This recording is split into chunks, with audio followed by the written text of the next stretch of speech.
오늘은 창세기 9장 18절에서 29절을 보도록 하겠습니다.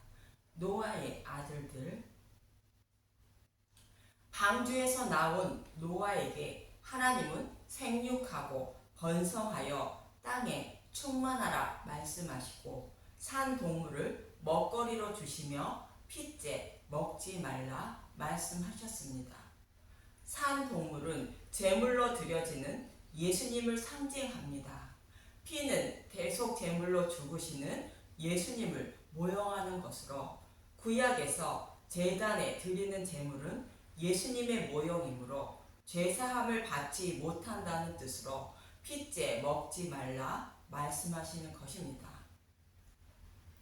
오직 예수님의 살과 피인 복음의 말씀을 먹어야 생명을 살릴 수 있다는 뜻입니다.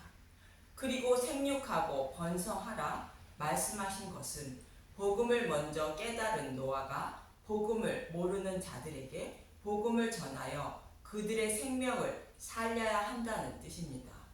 또 사람은 나면서부터 악함으로 노아의 홍수 심판처럼 심판하시면 구원받을 자가 아무도 없으므로 홍수 심판처럼 심판을 하지 않으신다고 무지개 언약을 하십니다.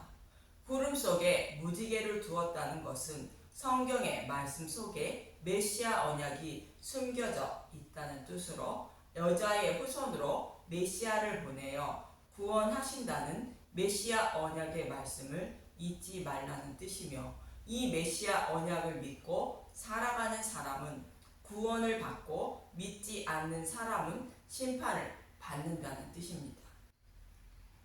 그럼 복음이 무엇이며 복음을 받아들이는 사람과 받아들이지 않는 사람이 어떤 사람인지 본문은 모형과 그림자로 잘 설명하고 있습니다.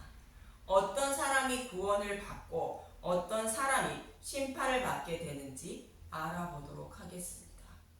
그럼 본문 18절부터 19절을 보도록 하겠습니다. 창세기 9장 18절. 노아와 그 아들들. 방주에서 나온 노아의 아들들은 셈과 함과 야벳이며 함은 가나안의 아버지라. 노아의 이 세 아들로부터 사람들이 온 땅에 퍼지니라. 노아의 아들들을 설명하며 함은 가나안의 아버지라 말합니다. 가나안의 아버지라는 것은 출애굽하는 이스라엘 백성들이 약속의 땅을 기업으로 받을 땅에 살고 있는 사람들의 조상이라는 뜻으로, 가나안은 복음을 받아들이지 않은 자들의 모형으로 하나님의 저주를 받아 예수님의 재림 때에 심판을 받을 자들의 모형하고 있는 것입니다. 그리고 셈은 셈의 후손으로 오실 예수님을 모형하며, 야벳은 예수님의 신부인 교회를 모형하고 있습니다. 이 말씀을 기억하시고 본문 20절에서 21절을 보면 창세기 9장 20절.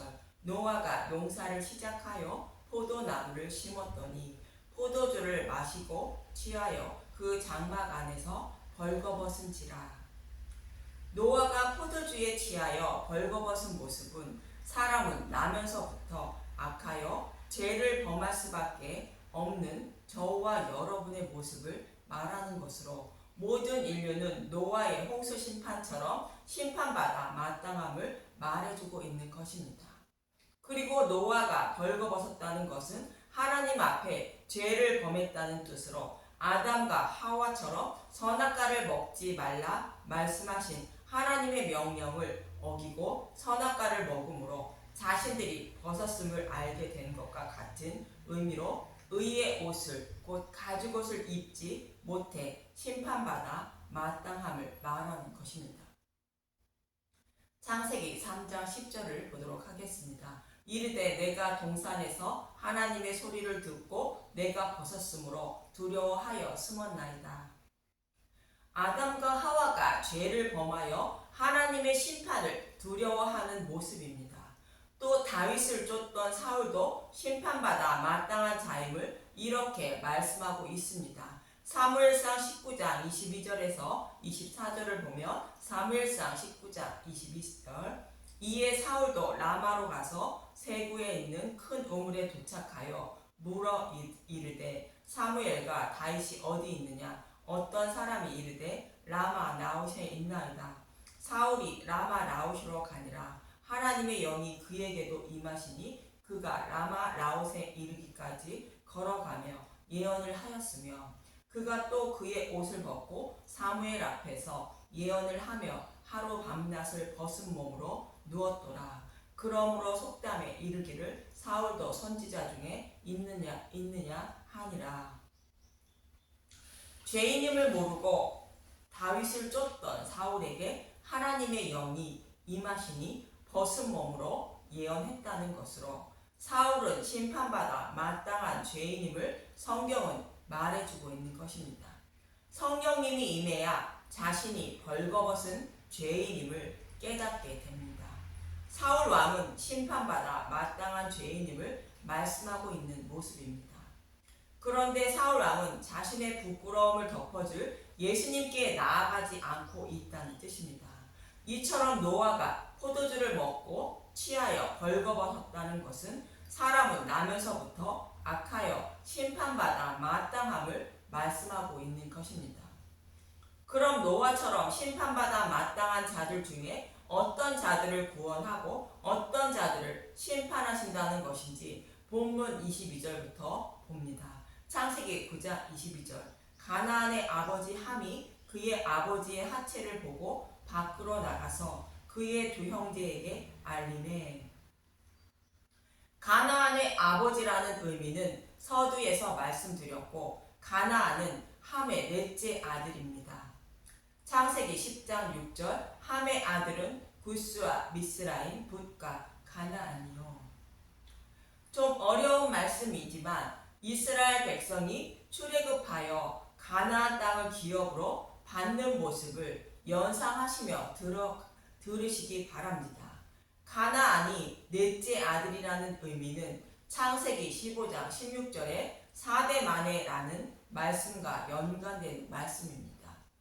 창세기 15장 16절. 내 자손은 4대 만에 이 땅으로 돌아오리니 이는 아무리 족속의 제약이 아직 가득 차지 아니함이니라 하시더라.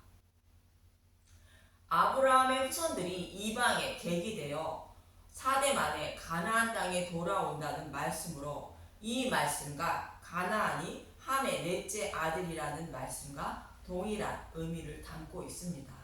4대라는 말씀은 예수님이 오시면이라는 의미를 담고 있는 것으로 이스라엘 백성들이 유월절 날 양을 잡는 모습이며 십자가의 모습으로 예수님의 초림 때를 상징합니다. 예수님이 오셔야 곧 4대 만에 이스라엘 백성들이 가나안 땅에 들어가게 되는 것입니다. 이스라엘 백성들이 유월절 양을 잡아 불에 구워 먹음으로 바로의 노예에서 해방되어 약속의 땅을 기업으로 받는 것처럼 내 손으로 예수님을 십자가에 못 박은 장본인이라는 것을 깨달아 사탄의 노예에서 해방되어 구원을 받는 것입니다. 그리고 이스라엘 백성이 요단강을 건너 가나안 땅을 기업으로 받는 것은 예수님의 재림 때를 상징하는 것인데 이때 함의 넷째 아들인 가나안의 후손들이 살고 있던 가나안 땅은 심판을 받은 것입니다. 이 말씀의 의미가 가나안의 아버지 함이라는 말씀의 의미이며 함의 넷째 아들이 가나안이라는 의미로 복음을 받아들이지 않는 자들의 모형이며 이들은 예수님의 재림 때에 심판을 받음을 말씀하고 있는 것입니다. 내 자손은 4대 만에 이 땅으로 돌아오리라는 말씀의 성취인 것입니다. 그리고 노아의 홍수처럼 심판하지 않으시고 복음을 받아들이는 자는 구원을 받고 받아들이지 않는 자는 심판하신다는 무지개 언약이 무엇인지 잘 말해주고 있는 것입니다. 그래서 복음을 받아들이지 않는 자의 대표인 함은 아버지의 하체를 보고 두 형제에게 알렸다는 것입니다. 이러한 함의 모습은 죄를 정죄하며 드러내는 모습으로 복음이 아닌 율법의 특성을 말해주는 것인데 아직 복음을 모르고 율법에 매여 있는 함의 모습을 말합니다. 노아가 벌거벗은 모습이 함 자신의 모습임을 알지 못하고 죄를 정죄하는 모습으로 율법적인 신앙을 가지고 하나님을 섬기고 있던 서기관과 바리새인들의 모습과 동일한 것입니다. 그런데 가나안의 아버지 함이 저주를 받지 않고 가나안이 저주를 받는 것은 계대 저주가 아니고 모든 인류는 함과 같은 죄인들인데 심판하지 않으시고 예수님의 재림 때까지 참고 기다리셨다가 복음을 받아들이지 않는 자들을 심판하실 것임을 말씀하고 있는 것입니다. 그럼 셈과 야벳은 어떠했는지 본문 23절을 봅니다. 창세기 9장 23절. 셈과 야벳이 옷을 가져다가 자기들의 어깨에 메고 뒷걸음쳐 들어가서 그들의 아버지의 하체를 덮었으며 그들이 얼굴을 돌이키고 그들의 아버지의 하체를 보지 아니하였더라.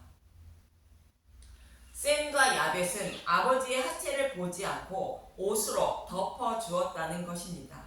아버지의 하체를 덮어준 옷은 예수님의 의의 옷을 가죽옷을 상징하는 것이며 옷을 어깨에 맸다는 것은 자신들의 부끄러움을 덮어주신 예수님을 섬기고 있다는 뜻입니다. 이 모습은 마치 언약궤를 제사장들이 어깨에 매는 모습과 같은 의미로 셈과 야벳이 하나님을 섬기고 있음을 말씀하는 것입니다. 이러한 셈과 야벳의 모습은 예수님이 저와 여러분의 죄를 보지 않으시고 예수님의 옷으로 덮어주시는 모습과 동일한 것으로 셈의 후손으로 오실 예수님이 이러한 일을 해주실 것을 믿고 있는 자들이라는 뜻입니다. 셈은 셈의 후손으로 오실 예수님이 우리의 부끄러움을 덮어주실 것을 모형하고 있고 야벳은 셈의 후손으로 오실 예수님이 자신의 죄를 덮어주실 것을 믿고 따르고 있는 교회를 모형하고 있는 것입니다. 그래서 술에서 깬 노아가 이렇게 말합니다. 본문 24절에서 26절을 보면 창세기 9장 24절. 노아가 술이 깨어 그의 작은 아들이 자기에게 행한 일을 알고 이에 이르되 가나안은 저주를 받아 그의 형제 종들의 종이 되기를 원하노라 하고 또 이르되 셈의 하나님 여호와를 찬송하리로다. 가나안은 셈의 종이 되고 가나안이 형제의 종이 된다는 것은 복음을 받아들이지 않아 저들을 받은 자로 심판받아 마땅하다는 의미이며 셈의 하나님을 찬송하는 것은 셈의 후손으로 오실 예수님이 저와 여러분의 죄를 덮어주심으로 찬송하는 것입니다. 조금 전에도 말씀드렸지만 아버지를 함이 저주를 받지 않고 가나안이 저주를 받는 것은 계대 저주가 아니고 모든 인류는 함과 같이 심판받아 마땅하지만 노아의 홍수 심판처럼 심판하지 않으시고 복음을 전하게 하시고 복음을 받아들이지 않는 자는 예수님의 재림 때에 심판하신다는 뜻입니다. 가나안 땅을 이스라엘 백성에게 기업으로 주시는 모습과 같이 예수님의 재림 때가 되면 가나안 땅에 살고 있던 사람들과 같이 복음을 받아들이지 않는 자들은 심판하신다는 것입니다. 이어지는 27절은 셈과 야벳이 누구를 의미하는지 알 수 있습니다. 창세기 9장 27절. 하나님이 야벳을 창대하게 하사 셈의 장막에 거하게 하시고 가나안은 그의 종이 되게 하시기를 원하노라 하였더라. 홍수 후에 노아가 350년을 살았고 그의 나이가 950세가 되어 죽었더라. 하나님이 야벳을 창대하게 하신다는 것은 복음을 전하여 천하 만민을 구원하신다는 의미로 복음을 받아들인 모든 교회를 상징하고 이들은 예수님의 장막에 거하는 자들이 되게 하신다는 의미로 셈의 장막에 거하게 하신다는 뜻입니다. 예수님을 믿는 택하신 자들을 모두 구원하신다는 의미가 야벳을 창대하게 하신다는 뜻입니다. 이처럼 셈은 셈의 후손으로 오실 예수님을 상징하고 야벳은 복음을 받아들인 교회를 상징하고 함은 함의 넷째 아들 가나안은 복음을 받아들이지 않아 심판을 받을 자들의 모형을 하고 있는 것입니다. 그래서 사람은 나면서부터 악함으로 노아의 홍수 심판처럼 심판하지 않으시고 복음을 전하여 복음을 받아들인 자는 구원을 받고 받아들이지 않는 자는 심판하신다는 것이며 이 말씀이 무지개 언약임을 모형과 그림자로 설명하고 있는 것이 노아의 세 아들의 모습을 통하여 잘 설명해주고 있는 것입니다. 저와 여러분들은 복음을 받아들인 교회인 야벳의 모습으로 셈의 장막에 거하게 된 사람들인 것입니다. 그래서 함과 같이 형제의 허물을 알리지 말고 셈과 야벳처럼 형제의 허물을 덮어주며 살아야 하는 것입니다. 형제의 허물을 덮어준다는 의미는 예수님의 의의 옷을 입혀주어 허물을 덮어준다는 의미로 복음을 전하라는 의미로 포함하고 있는 것입니다. 야고보서 4장 11절에서 11절을 보고 마치도록 하겠습니다.